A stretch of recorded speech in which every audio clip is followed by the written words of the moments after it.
This clip is brought to you by SaveWithConrad.com.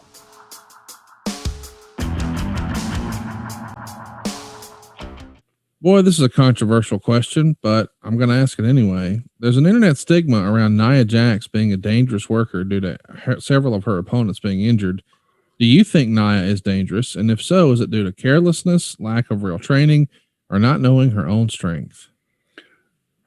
I can't imagine she would hurt anybody purposely. No. I just don't see that. That's just, I spoke to her many times and, had a lot of her matches, had her on the road. If it's anything, it's just she don't know her own strength. Right.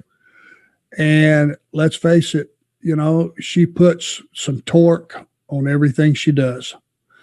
And it was like, working with, Vader sometimes, who was a big, strong son of a gun. And if he was going to do a moonsault on you, if he landed perfectly, it could have very well been Brad Armstrong that landed on you.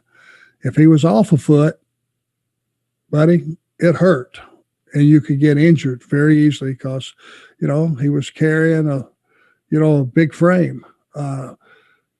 I just think a lot of it has been, the size difference between Nia and most of the girls and the strength factor, and the fact that it's a rough business. And especially when the one thing I think the audience needs to know is how important they really are, because they provide us coming through the curtain with that rush. That adrenaline rush is what carries you through a contest.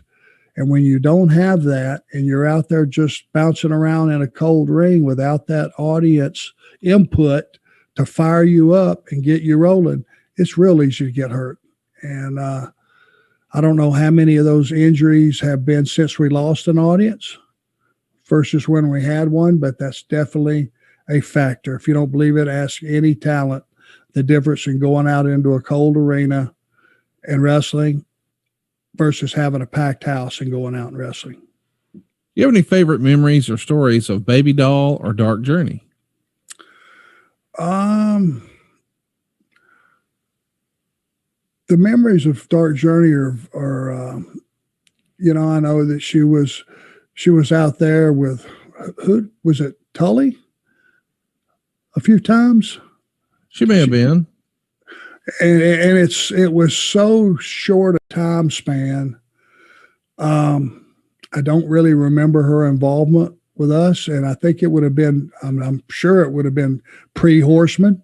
Yeah, right? You're exactly right. It was with Tully, but it was, believe it or not, over in 87 when that happened. So it would have been, right in the middle of the Horseman run. Really? Yeah. I always remembered her more, in the Mid-South territory. But yeah, I guess she was with Tully in 87 here in JCP. Well, yeah. And when she was in Mid-South, she was Dick Slater's girlfriend. And yeah, you talk, can't you find a building to jump off of?